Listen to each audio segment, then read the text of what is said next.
So I'm with HomeBinder. For those of you who aren't familiar with HomeBinder, yeah, we are a tool that inspectors use to add more value to their homeowners and build stronger relationships with agents. You can think about it almost like a digital version of a three-ring binder for a home.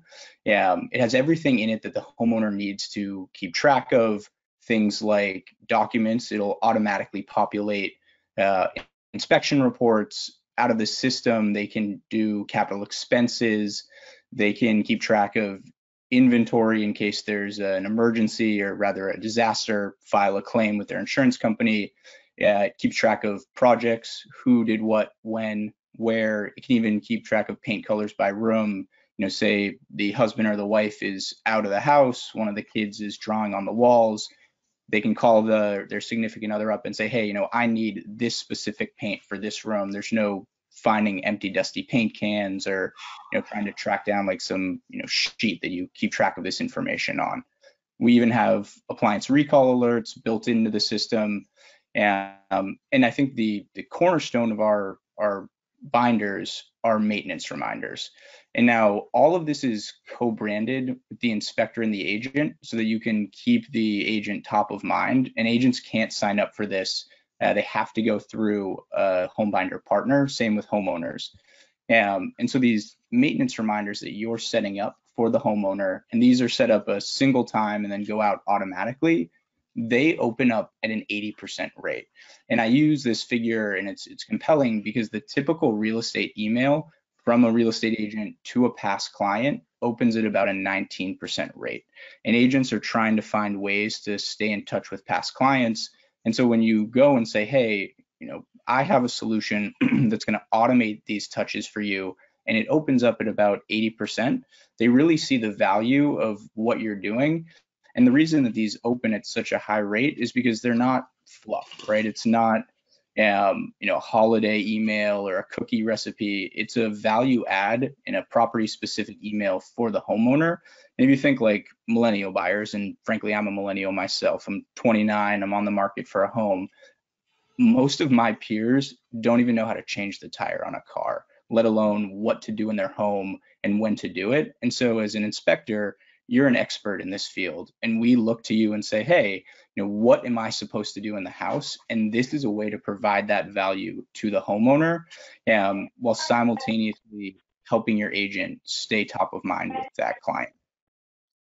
Again, this is automated. We're an integration first company, meaning we partner with popular report writers to get that data in there. I don't have a slide in here on this. Question comes up constantly. Yeah, what do you do with the homeowner's data? We're not selling your homeowner's contact information. We're not allowing them to get solicited. Nothing like that you need to worry about. In fact, I normally mention this in the binder. I show fake examples because we don't even show homeowners data when we're showing an inspector client how to use this system. And so we partner with companies like Spectora, Horizon, ISN, Home Inspector Pro, Tech, Inspect, all to pull that data from your report and put it into the binder so that you don't have any extra work in a given day. Right. The system also has reviews built in. These are non-invasive, meaning it's not emailing anybody. It's not saying, hey, leave me a review. And it's designed to filter out negative reviews. Anything under 4 stars is just going to be an email. And if it's over 4 stars, we have a system in place so that the homeowner can post this publicly, whether it's Facebook, Yelp, Google, your website. We have a way to get those reviews working for you. And it's worth noting 99.7% of the reviews that have come out of our system have been positive reviews. And that's nothing to do with HomeBinder. It just shows how automating a review system will generate more reviews, especially happy people who likely are accepting the binder and using this because they were satisfied with the work that you've done. We also have seller reports, right? So if you're trying to understand, hey, what's the long-term value for my homeowner? What's the long-term value for the agent? These reports are public information that are created out of the binder. So the homeowner creates this. They've been tracking things in the home, appliances, their install dates, the maintenance tasks that they've been doing on a regular basis, how much they've invested through home improvement projects. They link these reports to MLS or just have it printed out at the listing. And we've found that using this consistently sells the property above appraised values. So you can go to your agents and say, hey, look, here's the long-term value of staying connected with this client through the home binder. And I even have clients who explain this to agents and start doing more pre-listing inspections because the agent wants this binder created before they ever put the property on the market. And so all of this that I just went over is built into the system. It's a single flat monthly fee based on your annual volume. It's roughly $2.60 an inspection. Now we do have add-on services as well. We have a relationship with Repair Pricer, warranty company for 120-day appliance warranties, as well as BuildFax. So if you're looking to offer all of these things or additional discounts, we have relationships with these companies and enable you to deliver this information automatically to the homeowner through the binder. With the warm weather coming, we're getting into areas where people want to spend time outdoors. And that usually entails decks of some sort, one way or another. And they happen to be one of the most dangerous structures you can build, primarily because they're not done properly. And we're going to talk tonight about some of those areas that, as home inspectors, we should be looking at to determine whether or not they were done right and they're safe to use.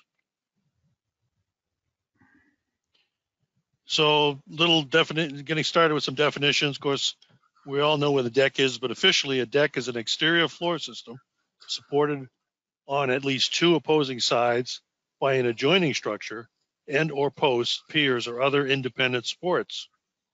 That's a little bit different from a balcony, which is an exterior floor projecting from and supported by a structure without additional independent supports. And a lanai, which is a Hawaiian term that kind of drifted over to the east coast of United States, or the west coast of United States rather, headed east. And basically it's a patio with a roof over it, but open on all sides other than that. And it's commonly used in this country. Infill is what occurs between the top of a railing and the bottom of a railing. Whatever material is used between those 2 points is called infill. And that could be pickets, could be balusters, could be spindles, it could be glass, could be stainless steel cables. Just about anything is used today, and it's all out there for us to look at. Ledger board is a 2-by-dimensional lumber attached to the house framing and used for supporting the section of the section of deck adjacent to the house. That's if the deck is attached to the house, which typically they are, although decks can be built independent of the house, adjacent to, but not attached to a house, which is really the better way to do it. Although it's a trade-off, you're getting a more stable deck, but you're also getting more posts and other things in the way, which a lot of people don't like to look at. And of course, the rim board, the outer perimeter of the deck, and between the ledger and the rim boards is where all the joists go and beams go and posts go and all that stuff that encompasses a deck. All decks, and I mean all decks, are or should be designed to withstand forces in all directions. And those forces are going to be gravity. We don't want the deck to collapse. Gravity is constantly pulling on it. And we have to design a deck in such a way that it resists that force.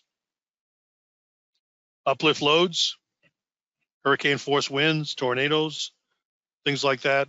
Those are all uplift loads. Quite honestly, that force is not as important as lateral loads are. And lateral loads are loads that want to move the deck back and forth, up, in and out, in a horizontal direction usually. And they're not nearly built well enough decking in this country to resist some of those lateral loads. And I'll point out why in a bit. So in line of severity, lateral load should be the most severe to look at. Gravity should be next, and uplift should be third. So the load path. This is a mental picture you should be drawing in your head when you're looking at a deck, whether it's attached to the building or not. It doesn't make any difference, because you want the load. In other words, the load is going to be anybody standing on the deck or any items stored on the deck to be able to not cause a deck to fail. So you need to imagine, let's talk about people, because that's what we're trying to protect here.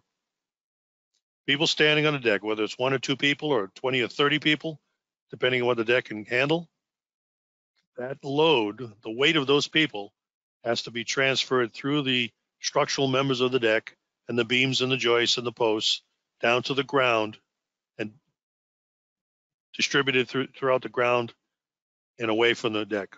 That's basically the picture you should be looking for and thinking about when you're looking at a deck. And we're going to talk about those components.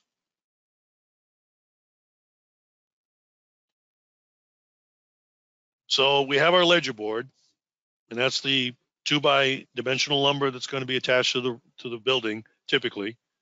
And how that gets installed is critically important, because if it's not done properly, it can raise a lot of issues down the road that can cause expensive repairs to have to be made. So the ledger is attachment that connects the deck to the house. How it's attached is going to be, we're going to talk about in detail. Here's a typical example of a ledger board. We have this happens to be a wood frame wall, but it doesn't make any difference. So we're going to have our building felt and our siding and our sheathing, typically found on a wood frame building. And we're going to have our ledger board, which is typically going to be a 2x10. It might be a 2x12.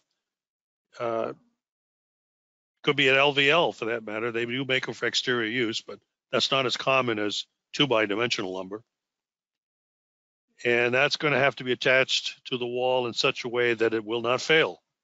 And you'd be amazed. Some of the things you've seen, you probably have seen them already if you've been doing any kind of deck inspections in your past. You're going to see how clumsily and how fragile they are when they're attached to the building. So flashing is an important aspect. That deck flashing you see is what causes any water dripping from that wall to go out and away from the ledger board and not falling in behind it.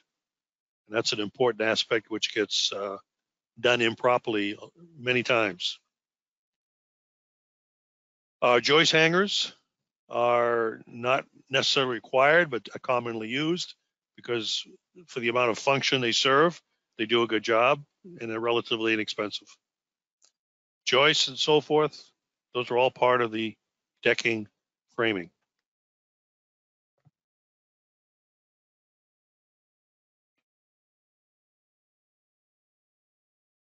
So what can we use to attach the ledger board with? Well, a lot of these things on the list are not allowed to be used. We are allowed to use lag bolts, and we are allowed to use joist hangers, as I said a minute ago. Stove bolts, not allowed. They can't function, and primarily it's because you can't put a washer on them, because underneath the head they have that square section, which prohibits a washer from being functional once it's installed. So lag bolts with a washer, joist hangers, ceramic fasteners have not been around that long. I do run across them every once in a while. They're really not recognized by anyone except for the manufacturer, but you might run across them. I know Simpson Strong Tie makes a ceramic fastener that is designed to be used for a ledger board, but I've not seen any documentation anywhere except in their paperwork that recognizes it. Stainless steel fasteners. There are some parts of the country, especially exposed to the salt layer, where stainless steel is used. They're relatively expensive, so you don't see them very often. And structural wood screws are also items that Simpsons and some of the other manufacturers make specifically for this kind of application. But again, I don't see any paperwork anywhere that recognizes them. And of course, whatever you end up using,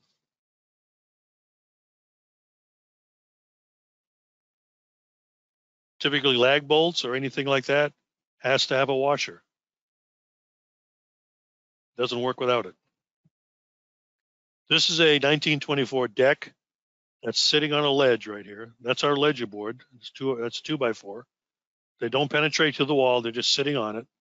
There's nothing connecting the two. They're just being held together by gravity. And then our rim board across the outer perimeter is being supported by two metal posts right here, one on this end and one on that end. Now, it appears to be a pretty flimsy situation, pretty flimsy installation. But on the other hand, it's been sitting there since 1924, which in its day probably had no requirements for decking whatsoever. So they just went ahead and did what they thought was best and let it go with that. Fine. It would make me nervous. It was on my house. This is the type of situation you want to look at very closely to make sure everything in this decking framing is secure and stable. Undersized joists. The requirement for a joist hanger is has to be at least 60% of the depth of the joist. So if these are 2x10s, which they look like they might be, 60% of a 2x10 is what, 6, 7, 8 inches, something in that area. So the joist hanger should be 6 or 7 inches deep or more. It can be more, but it shouldn't be less. In other words, you shouldn't have a 2x4 joist hanger on a 2x10 joist. It doesn't have the capacity to carry that load. So use a rule of thumb of 60% and you ought to be in pretty good shape. I don't measure these things, I eyeball them. And if they look close enough and there's no other issues, I'm going to assume they're okay. Here we go at full length joist hangers. The problem is this is a cantilevered ledger board. You cannot cantilever the ledger board. It has to be up against the building. So this is an improper design and improper installation. Here we have our lag bolts. No washers on them. Looks like the lag bolt has a built-in circle on it, but that's not the same thing as a washer. Our joist hangers are the proper size. I see aluminum flashing up there on top of the ledger. That's good. So based on this picture, we're in pretty good shape. There's our lag bolt with the washer on it.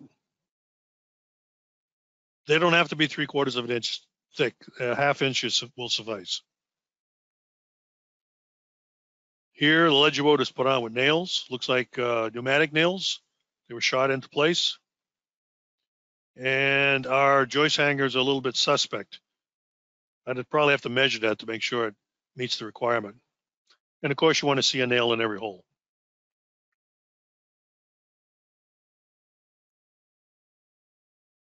Flashing, ledger, nailed on, no good. Everything else looks fine. You cannot use nails as a load-bearing item. You only use nails to hold things together. That's all you can use nails for. Once you start loading a nail up, it's not really designed to take that load, and it will eventually fail, sooner if not later. Very common to do this in 30, 40 years ago, where they would notch the joist, sit it on a 2x2, which was nailed to the ledger, but not connected to anything. Gravity is the only thing holding it in place. So any kind of lateral force on there is going to tear that right off the wall. Here they've attached a deck to an overhang, the roof overhang in this case. And you can see where it's so poorly done that water's collecting. There's no flashing up here. There's probably no way to put flashing up there because of where it's located. And rot is starting to develop.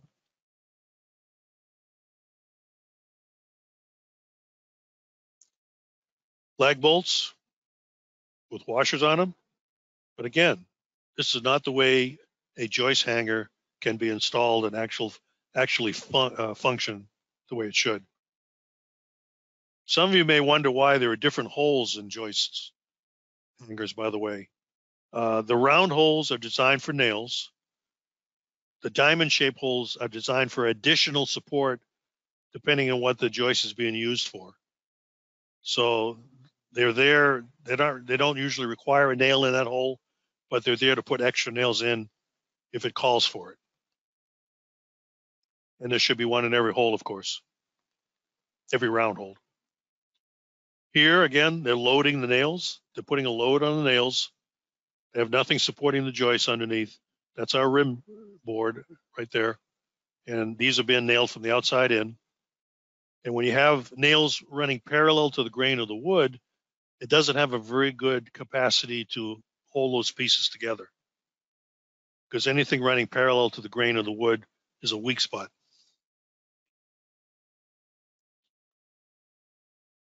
Four by four posts. I don't know if you folks realize it or not, but typically in most elevated deck constructions now, 4x4s are not allowed anymore. The minimum today is a 6x6 post. But there are a lot of the 4x4 deck posts around from 20, 30, 40, 50 years ago. They're still functional. You're going to see them. Here they've gone ahead and notched out the 4x and lag bolted it in place.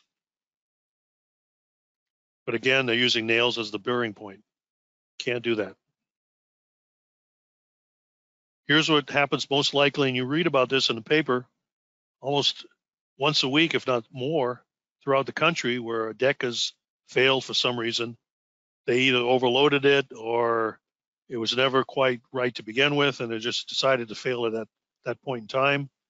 But this is what happens when people are standing on these decks, they get hurt. Oftentimes they get killed. And we don't want to be in the middle of that when we're inspecting. That's why we want to look closely at these things. Notice, by the way, that in each case it was the ledger board that failed. Improper application of the board, causing that part of the deck to drop off. No problems here. The posts did their job. Uplift forces. Let's talk about this for a minute.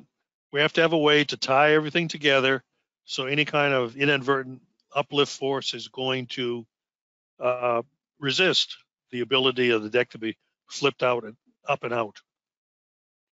And usually we use hurricane ties. We use H2 clips, which is what that is. We use straps sometimes. Oftentimes in the old days, they toe-nailed it on top of the beam. That's no longer acceptable, but we still run across it every once in a while. You got to physically attach these things together, and that's where metal comes in.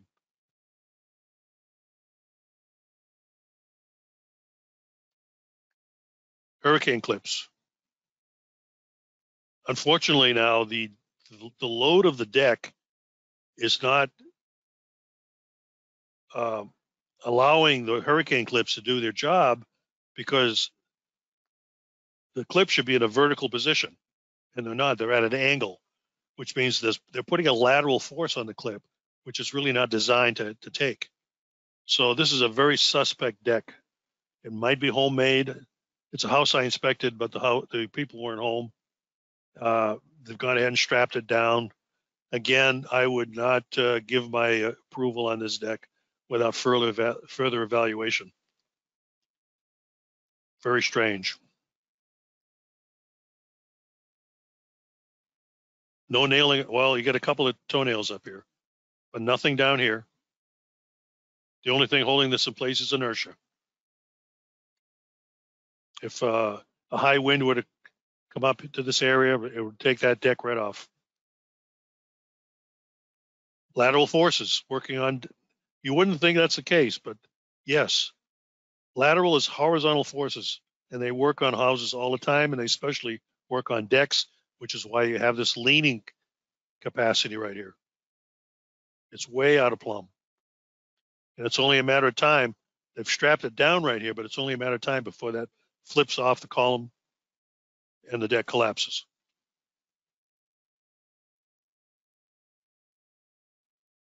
No tie downs at all. Heavy duty posts, heavy duty beam, conventional joists. Nothing is holding anything together except for gravity. lateral forces, toenails.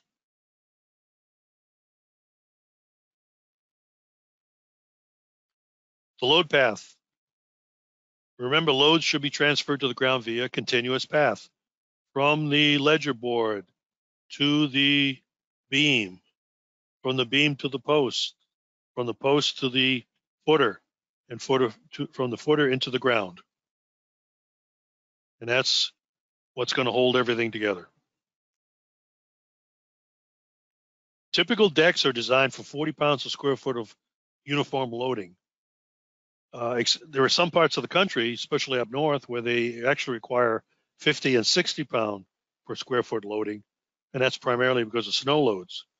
But for the most part, in our parts of the country, maybe as far as light snow, maybe into Virginia, for example, 40 usually works. You want to check with the municipality in your area to make sure you're using the right numbers. But that's based on the fact that people walking on a deck are going to evenly distribute themselves on the deck, when in fact that's not the case. People tend to congregate by the outer rail. Hey, Mike. Yes. Can you notch the 6x6 to carry the outer beam? You're not supposed to. I know they do it all the time in real life, but you're not supposed to, because when you notch anything, 4x4, 6x6, you've taken that dimension of 6x6 and you've diminished it by notching it. That comes from the what's the DCA 6, by the way. I'm sure you're all familiar with that. I'll show you what that looks like in a minute. That's where I'm getting a lot of this information from.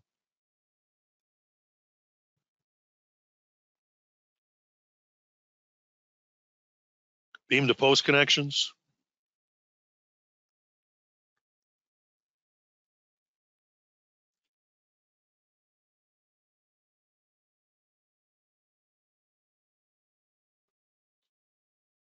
Modifications of the joists. Modifications are going to affect the function of a joist if they're improperly done. When you bore into it, whether you cut it or notch it, you want to take a close look at these and inspect them, as they're probably going to be done wrong. Here are the rules of thumb.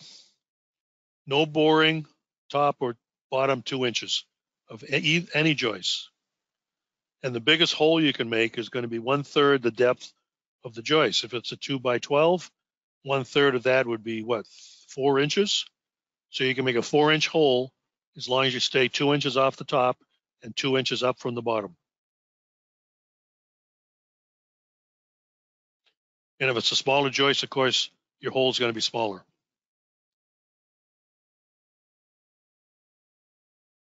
End cuts. You're not supposed to do end cuts like we saw in that one joist sitting on a 2x2. They notched the bottom. That caused that 2x6, I think they were, caused that 2x6 to become a 2x4. That's no good. It doesn't handle the span anymore. So cut your joist into thirds. That's typically a good way to do it. 1/3, 1/3, 1/3 in the middle. You can do things on the outer thirds, and you can do things in the middle thirds, but you can only do certain things. In this case, you can notch the bottom of your joist 1/4 the depth maximum. So if it's a 2x10, 1/4, if it's a 2x12, 1/4 would be 3 inches.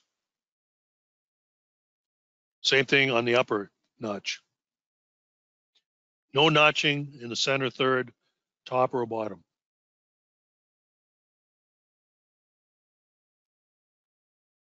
No notches in the center third. Notches on top. In the outer thirds, top and bottom, you can go 1/3 the depth.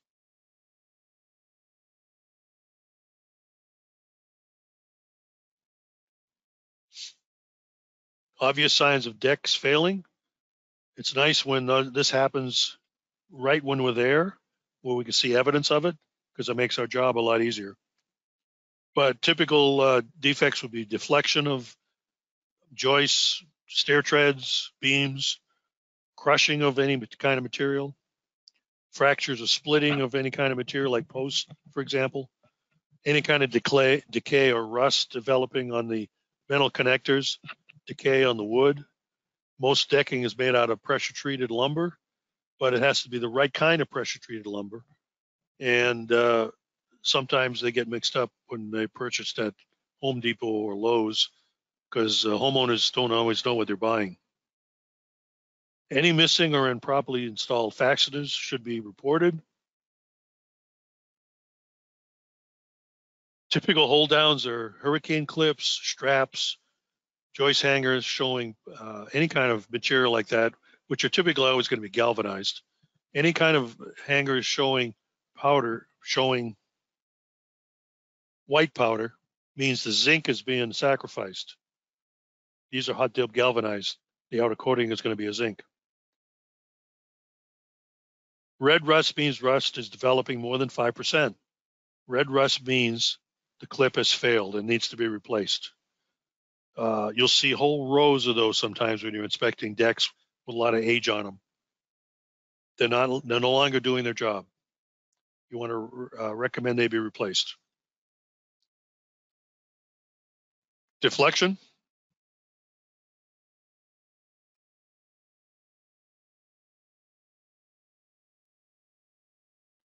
Deflection. In this case, it's obvious what's causing it.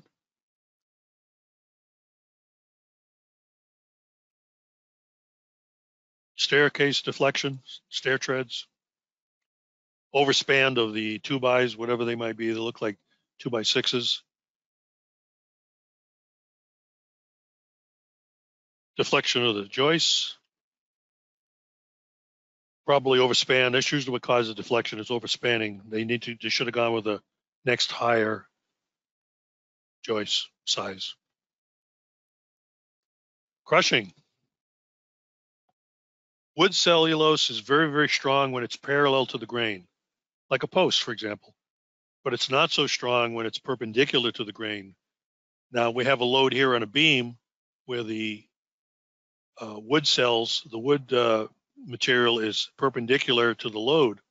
That's why it's causing crushing. Of course, the fact that it's rotted has a lot to do with it too, because rotted wood has no holding power whatsoever. These are the types of things we want to make sure we document. Also, over nailing or over screwing or over bolting. Whenever you penetrate the surface of any kind of wood, you diminish its capacity to do its job. These nails should be pounded to the surface, but not below it. Same thing with screws and same thing with bolts. Because when you damage the cellulose, it doesn't do the job it's supposed to do. Splitting, of course, happens. It happens when lumber gets wet and dries over a period of time. It'll cause it. Stress is developed in the wood fiber and it'll split. Overloading it will cause it to split. Putting the fasteners too close to the edge will cause it to split.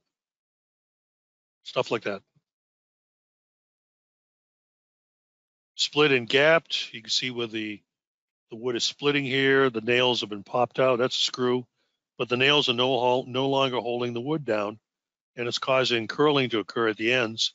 Of course, this has a lot of age on it, a lot of alligatoring too. This wood has a lot of age on it, and it's probably due for replacement because nothing lasts forever.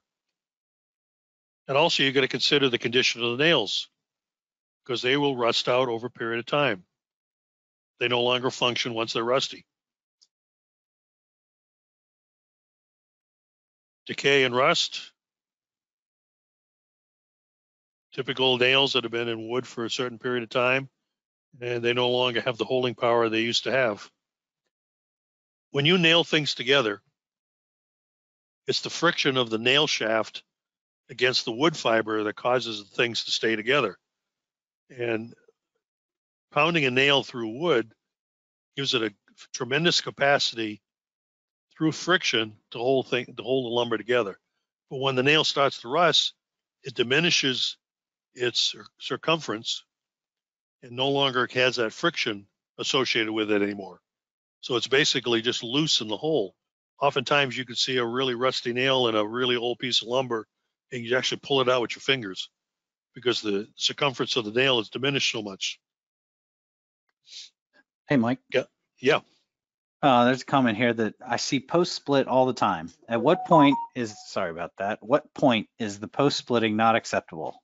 I've heard as long as the split does not go more than halfway through the post, it's okay. Yeah, I've heard that too.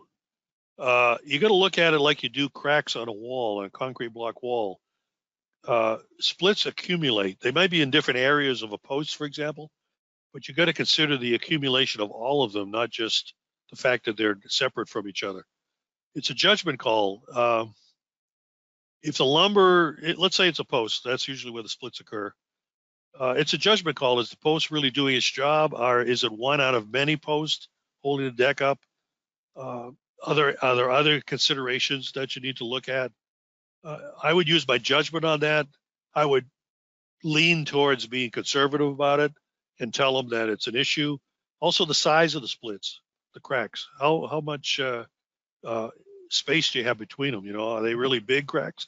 Are they really small cracks? Are they happening on both sides, or all four sides, or just one side? And like you said a minute ago, do they go all the way through? That's really a serious one right there when they start going through. But you got to use your own judgment.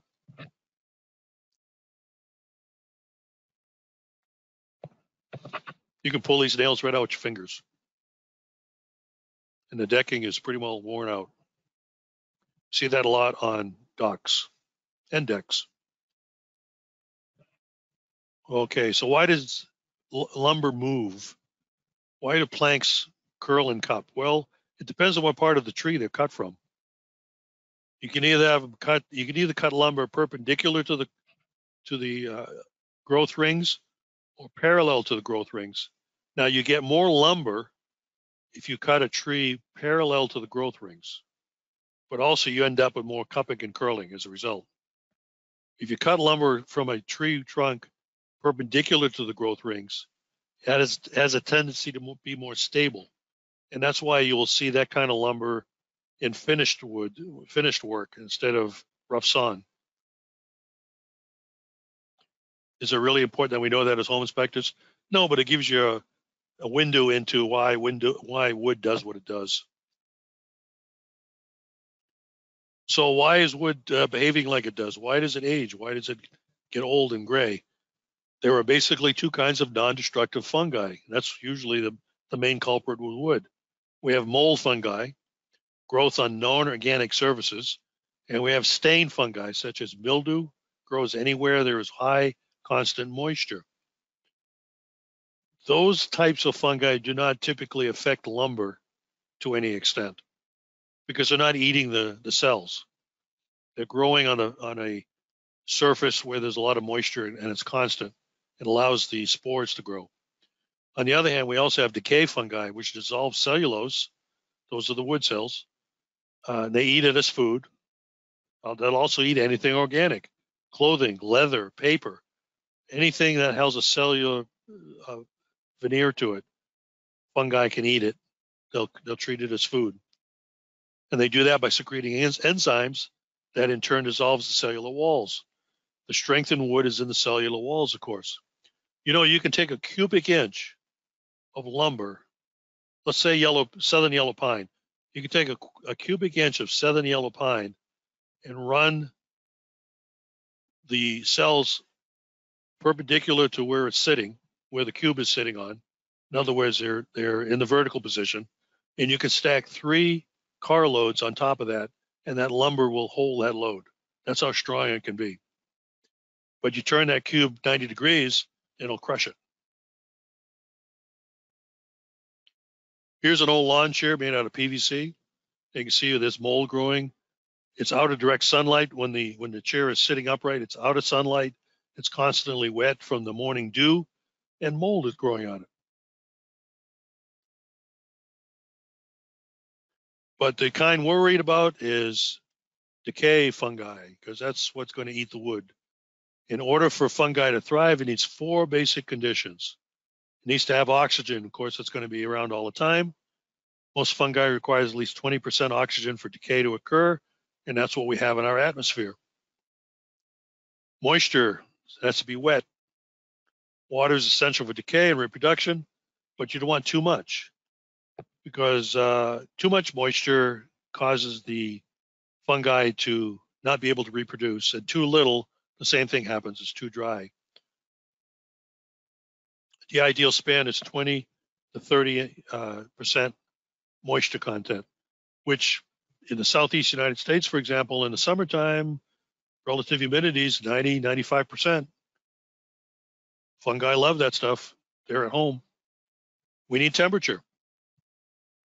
Ideal is 70 to 90 degrees. Southeast temperatures right there. West Arizona, California, New Mexico temperatures. Their problem out there is they don't have enough moisture. And of course, food, which in this case is going to be the wood itself. 19% kiln dried. You see that on lumber all the time. If any of you take a moment to look at the stamp on a 2x4 purchased off the shelf, where does 19% come from? It's kind of an odd number, isn't it? Well, what happens is decay fungi will come alive at 20 to 25 or higher moisture content. So when you're buying a 2x4 off the shelf, it's been kiln dried to 19%. But if you go to a new house being built and they dump that lumber load right on the ground for the framers to get to it, it's been sitting out there for a week or two in the rain, you think it still has 19% moisture content? Same thing with the trusses. Those of you who might be doing new construction, you ever go into a frame house, brand new house that's been framed, and look at the studs and the trusses, and they're all black, or they're all green, they're all moldy because the 19% got breached. Now, that lumber is going to dry out because once they put the roof on, water can't get to it anymore. So that green and that black stuff now is going to stay there, but it will not eat the wood. It'll go dormant, waiting for another opportunity for water to occur. How about some of these Great Lakes? In the old days, you know, they used to ship lumber down the Great Lakes and to the sawmill, and oftentimes, especially hardwood lumber, which is scarce today, and oftentimes that lumber would sink. It'd get waterlogged and would sink down to the bottom of the Great Lakes. You know, there's a business today, it's been going on for a while now, where they'll actually go down and salvage those lumber logs because it's become so expensive and they're not damaged at all. Why is it? They're immersed in water for 40 or 50 years, and it's cold water, and they don't rot. Well, it's because there's no oxygen down there. Fungi need the oxygen in order to start eating. So the lumber comes up, they pull it up with a crane, and except for being waterlogged and wet, it's in as good a shape as it was the day they cut it down. And this is, 50, 60, 100 years ago that they were cut. Big business. Pressure treated lumber has to be above ground. They do make an underground type pressure treatment, but it's a different kind of material. It looks exactly the same, except it's got more preservative in it. So how do we stop fungal decay? We have to interrupt one of the four conditions in order for it to go dormant. We eliminate any one of the four, and the fungi will go dormant, stop digesting wood, and no longer reproduce. They won't disappear. They'll still be there, but they won't be reproducing. Now, oxygen is one. Of course, we're going to have a hard time eliminating oxygen because of the atmosphere we live in. Down at the bottom of the Great Lakes, that's pretty easy to do. We can eliminate temperature, not so much. It's difficult to regulate outdoor temperatures depending what time of the year it is. Moisture, well, that's one example, yes. We can keep things dry, and that might do it.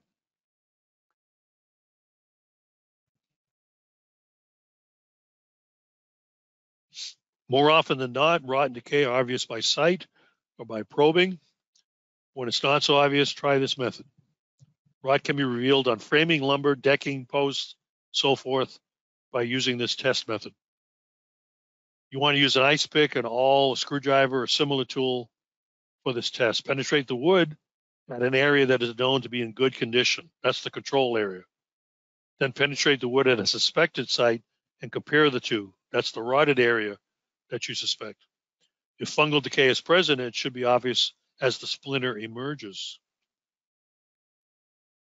Here we have a telephone pole, and we've taken an awl and we've pushed it into the wood as much as we can. If something is not rotten, by the way, pushing it in is going to give you a lot of resistance. And then you want to poke it up, you want to bend it up. And if it's not rotted, one thing, you'll be able to see the wood underneath, which will tell you it's in really good shape. And also only one end will pop up. The other end will stay anchored. That's a sure indication the wood's intact and there's no rot. The wood splinter broke far from the pick. Also, it was difficult to penetrate the wood at any depth. One end of the splinter did not break at all. The wood underneath the splinter looks new and intact. Good shape.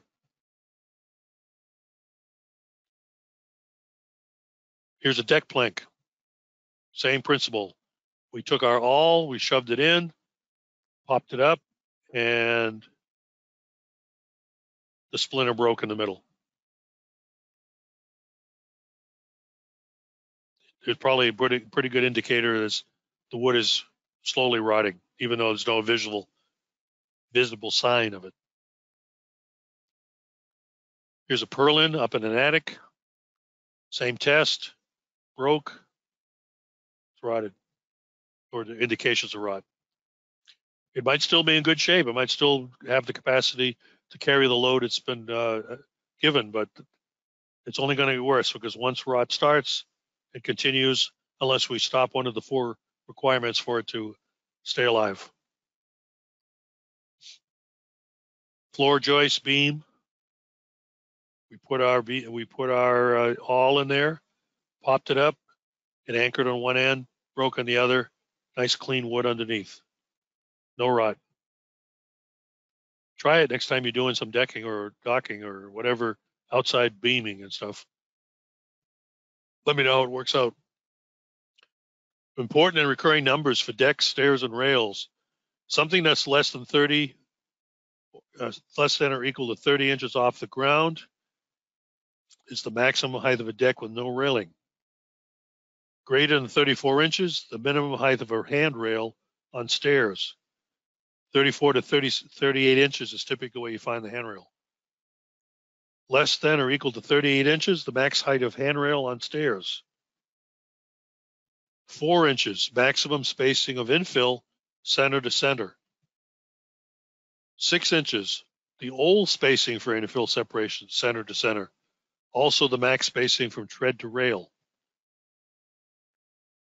So if you run across the railings on old stairs and decks where the spacing might be wider than you think it should be, it probably was the time of that was built. The period of time, there we go. That's what I'm trying to think of. The period of time it was built. And that doesn't mean it's wrong because that's what was required in its day, but you might want to point out to your buyers if they're there, especially if they have kids, what the ramifications of that might be. An infant can get their head through a 6-inch opening. 4 3/8 inches, the maximum spacing with no riser with an open tread. That's the space, the vertical space between one step and the next step. Shouldn't be any more than 4 3/8 of an inch, because again, kids get their heads in there and they either get trapped or they fall all the way through. And of course, 36 inches is the minimum width of exterior stairs.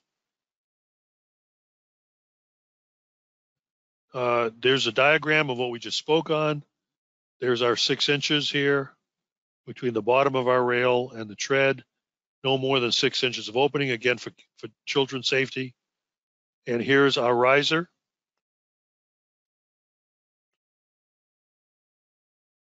And our infill, no more than 4 inches center to center.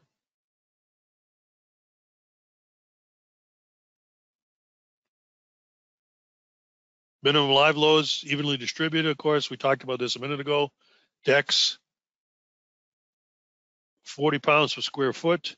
Some parts of the country, as I said, it's going to be 50 or 60 because of the additional snow loads. Exterior balconies have to handle 60 pounds per square foot. Guardrails and handrails have to resist a 200 pounds per square foot lateral force. That's somebody falling against the railing. Should be able to stop them from continuing on. And of course, stairs, 40 pounds per square foot. This is right out of the IRC. So we have our top rail. We have a bottom rail. That should be less than 4 3/4 right there. Is this climbable? Yeah, but I tell you what, they're allowing that now. They're allowing all kinds of different things on rails, regardless of the elevation, because that's what people want. And they're getting the public what it wants. And the lateral force against this railing, horizontally, should be 200 pounds or more. You're going to run across a lot of railing, ladies and gentlemen, that cannot handle that kind of load.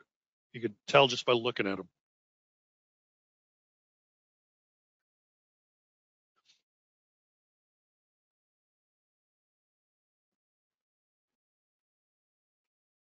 Glass is being allowed now.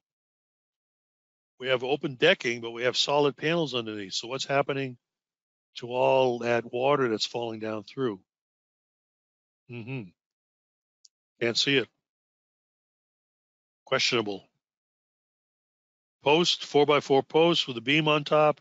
They put a scab here. That's not going to hold the beam in place. A lateral force can pull those right off.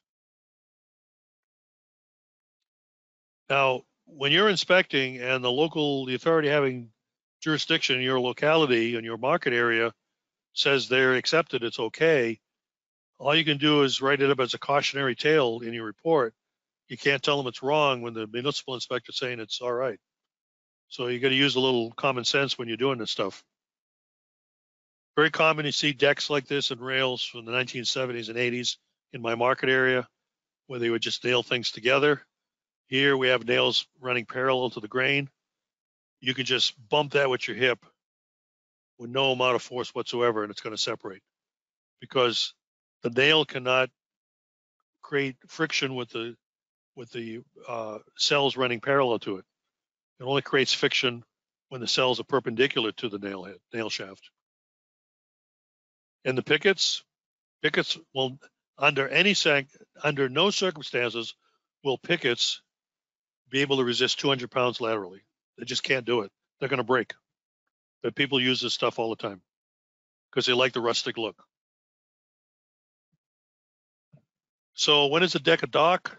Well, a dock is a wooden platform built over water with one end secured to the shore. Pretty straightforward. Maximum stair rise without having a landing. If you've got like I said earlier, all exterior stairs should be a minimum of 36 inches wide, and the landing should be the same dimension as the stairs, and they should be the same depth. So if you've got a landing at the bottom of the stairs here, the landing should be 36 inches wide and 36 inches deep, minimum. If you've got a long stair run,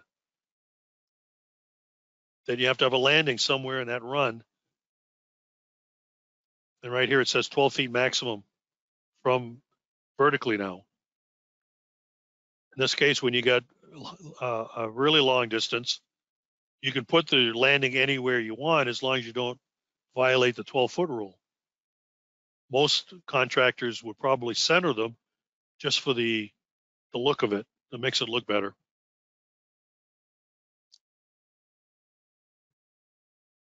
Here we have a landing on a staircase that's 15.5 feet off the ground. That violates the 12-foot rule.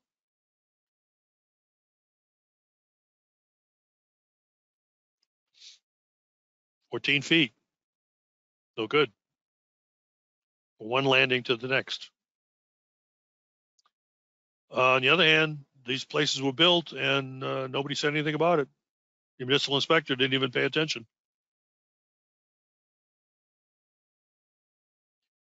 So do we have 4 stairs? No, we have 2 stairs, a landing, and then 2 more stairs and another landing. That's how that would be defined. The general rule of thumb, if you got 4 or more risers, these are the risers here. If you got 4 or more risers, you have to have a railing. Also, if you've got a deck bench on the outer perimeter of the deck, that's not considered a handrail. The handrail now has to be 36 inches above the bench, not above the deck. Because Hey, Mike. anybody, yeah. Sorry about that. You mentioned handrails. How do we test the 200-pound lateral force? Like, how much wiggle is enough, or how would you test it? I grab it with my 2 hands and I try to move it. So how much is enough? Or yeah, go ahead. Well, there's equipment on the market where you can actually measure the 200 pounds, but I mean, nobody that I know of carries that stuff. If I can grab it with my hand and it barely moves and I give it all my strength, I'm going to consider that okay. Is it 200 pounds? I have no idea. That's what they're supposed to be striving for when they built it. If it wiggles a lot, or there's a break in the upper railing because they pieced it together and it wiggles, I might make a note of that and tell them to be careful and maybe get it fixed if they want to. But, I've done my job there. It's up to them at that point. I'm not an engineer. I'm not supposed to be doing that stuff. All I'm doing is reporting what I'm observing. Gotcha. All right. One more thing. Do you have an opinion on deck ventilation? The skirting installed with no openings. Any regulations on this? If you haven't covered the ground underneath the deck, like let's look at this one right here. It's pretty close to the ground and it looks like it's solid all the way around. If they haven't covered the deck, that groundwater is going to come up and evaporate and collect on the bottom sides of the decking and the joists. And whether it's pressure treated or not, over a period of time, it's going to do its job and eat away at that wood. Not to mention the metal fasteners that might be under there. So I would like to see ventilation wherever I can. Or I can determine that they've actually covered the ground with visqueen so that groundwater cannot evaporate up. Thank you. Did y'all get this deck bench? If you've got this doesn't have a railing because it's less than 30 inches off the ground. However, you can't use the deck as the 30 inches. You've got to go to the seating bench because people standing here can trip over that bench if they're not watching what they're doing. I know it's designed for people to sit on, but now it's acting as a low railing as well. So now that makes it greater than the 30 inches from the top of the bench to the ground, 36 inches out. We'll get to that in a minute. So that requires a railing now. It also requires handrails because we have 4 or more risers. Hey, Mike, do you have any regulation that you know of about the ventilation? Just to follow up real quick. Whether it's required or not? Is that what you're asking? A regulation that he could print out. I've not seen anything anywhere that requires ventilation under a deck. But I'll tell you what, you can download DCA 6, which was published in 2018 and reflects the 2015 IRC. And I haven't read it all yet because I just got it recently. But you might download that. It's free. And there might be something in there that's suggested, but it's not found in any of the building codes.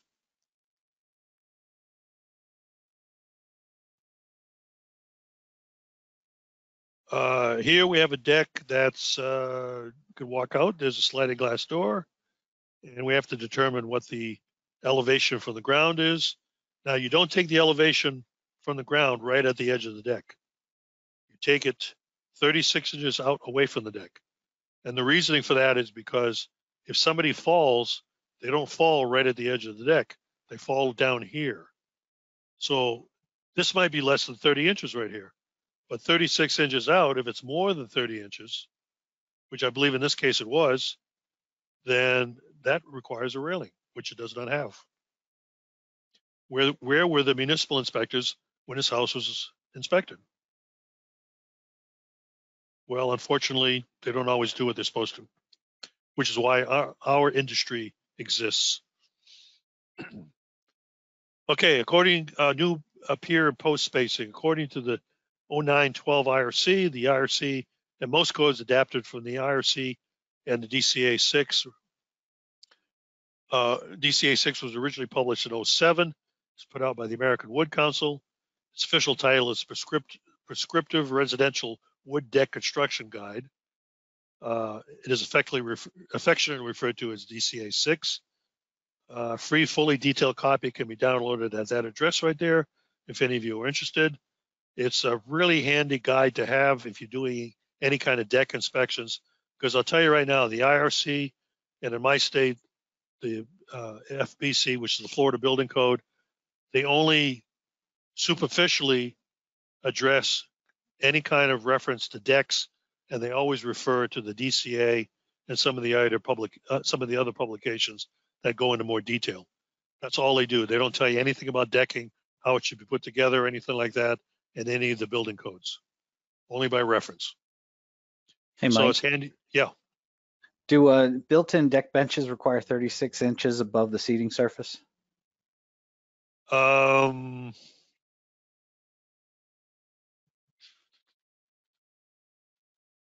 a good question. And I'm thinking. I would say probably, I'd have to look it up, honestly, but just off the top of my head, I would say probably not, because the bench is preventing you from getting close to the railing. It's a tripping hazard, but the railing is on the other side of the bench, so you're not going to hit that railing at all. The bench is going to stop you. And where there's no bench, like between the two benches on the outer corners, that would require to be 36. Did that make any sense? I think so. Okay, so if you look at, let's put it this way. If you're looking at the railing, it's going to be uniform across. Where the benches are, from the top of the bench to the top of the rail, it's not going to be 36 inches. Between the benches, from the deck to the top of the rail is going to be 36 inches. But it's going to be uniform across. Most of the changes in the IRC deal with how to construct specifications. For example, footer size, depth of footer, weight of concrete, whether lumber is designed for in-ground use, spans and joists of beams, span and length of post changes. Most of these changes will not affect how we inspect or the concepts we use in this class. Here we have a cantilevered balcony, brand new house. I'm walking to the house, I haven't even approached it yet. I just got out of my car and I know there's going to be issues right off the bat. For one thing, there's no railing, but let's look even closer. They've cantilevered the joists out through the wall from the inside, probably attached to the floor joists on the second story. That's not bad, assuming the length is proper, because I think you can only cantilever 1/3 of the length of the joists. And I have no idea how long these joists are. We have our rim joists here. That's okay. Typically, they double up on them, but not necessarily all the time. We have our flashing against the wall. That's important because this is a wood frame building. Flashing is a little short. That's going to be an issue. Water's going to get in here and go back against that, get inside the joist right there. They built the deck level with the flooring. That's never a good idea because now water, when it rains, is going to get underneath this threshold. Even though you seal it up, you cannot seal it up forever. It's going to open up. They should have dropped it down a couple or more inches. 4 inches, pretty typical below the living space floor. 2 inches would be fine, but level is never good. And look what they did with the flashing. They got vinyl siding on, but they put the flashing on the outside. It's sort of like it was an afterthought. Maybe they wanted to attach a deck. No, they couldn't have done that because of the cantilever. So the deck was part of the plans. This is a screw up, big time. They're going to fix it with caulking. That's not going to work. 6 months, 8 months, a year from now, there's going to be rot in the house. This is a house I inspected years ago. Right below this deck is a pool. You can see the pool cage right here. That's a pool right there. And they got this big old gap. I couldn't figure out why they did that. Well, the reason is because these are sliding glass door panels. I think there's 3 or 4 of them. And when they open the door, they all store into this area right here and close up that gap. But if you've got some guests and they want to come out and open just one panel to look at the pool, like a kid, for example, well, that's a surefire way to entice them to want to get down off here and get into the pool. Not to mention the fact that they can climb the railing. And you think this railing is going to handle 200 pounds of lateral force with these little dinky little things right here? No. That's all going to end up in the pool. It's amazing how people are unaware of these things, which is why it's important that we do our job and point these things out. We cannot decide things for them. They have to decide things for themselves. All we can do is give them the information, give them the understanding and the knowledge they'll need to keep themselves and their kids safe. And that's all we can do. Unfortunately, most of the time people listen to us, sometimes they don't. Cantilevered concrete, this is pre-stressed right here. Pre-stressed means they've got steel buried in this slab right here. And that was put in prior to the slab being poured, prior to the balcony being poured. And they stretch the cables. They'll put 10,000, 20,000 pounds of stretch on those cables. And they'll pour the concrete around the cables while they're stretched. And then they release that tension, causing the cables to want to shrink back or try to shrink back to the normal size. And that's what keeps that concrete held together, which is why you can hang it out in midair like this and carry that railing load of concrete block, which is going to be pretty damn heavy. And it stays in place if it's done right. But if you notice, look how close the steel is. I mean, they got cables pretty much throughout all this thing, spaced maybe 4 to 6 inches on center. Same thing here with glass railings, guardrails. Pretty tight at the bottom like it's supposed to. Do you think this can handle a 200-pound lateral load? I wouldn't want to be the one to test it. Another cantilevered balcony. This is carrying the roof load up here. I got a call on this job. This is an old project on Longboat Key in my area. I got a call on this job not to inspect, but they thought, the homeowners association thought the balconies were drooping down for lack of support. So I went out there with my transit and a couple of guys to help me out, and we measured. Once we got a reference point, we measured this elevation with this elevation, and it turns out they're level. They're not drooping at all. Of course, down here you'd have the aluminum post help holding it in place, but over here there was none. I'm not sure what they're trying to do here, but this is a cantilevered with a decorative wrought iron railing around it. More cantilevered with glass panels on the rails. Again, less than 30 inches, so we don't need a handrail, but you want to measure that 3 feet out. 3 feet out, not at the edge.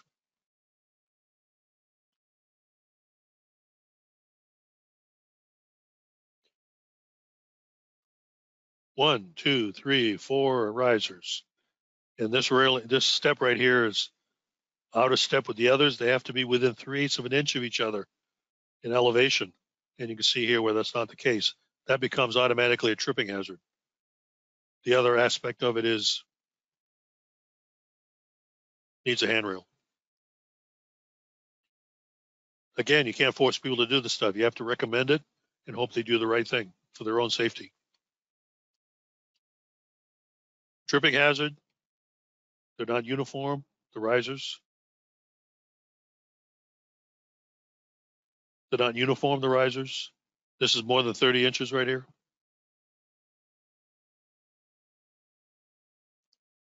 You think this resists 200 pounds of lateral force? I don't think so.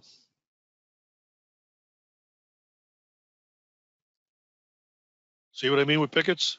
They can't handle that load, no matter how you put them in. First of all, they're only nailed in.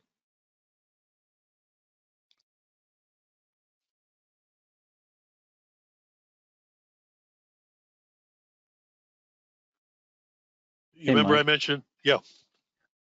So I looked up the guardrail thing about the deck seat, and the DCA 6 says the best practice is to measure from the deck seat up 36. Really? But the IRC allows for measuring from the floor.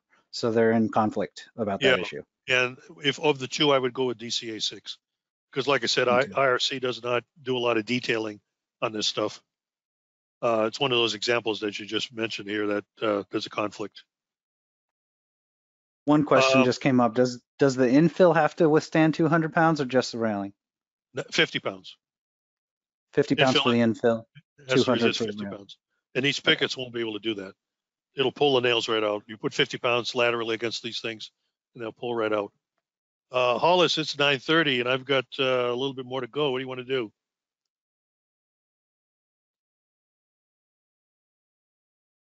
Hello, Hollis? Okay. We'll wait for it to come on board. Exterior stairs, minimum 36 inches. These are really narrow. How do you get furniture up and down these stairs when you're moving stuff in and out? So I did some measuring. Now you're allowed to intrude into the 36 inches a maximum of 2.5 inches for handrail, but it's only on one side. You see here they've got railings on two sides. So they've intruded 5 inches into the 32 inches. That really makes the staircase narrow. 6-inch handrail.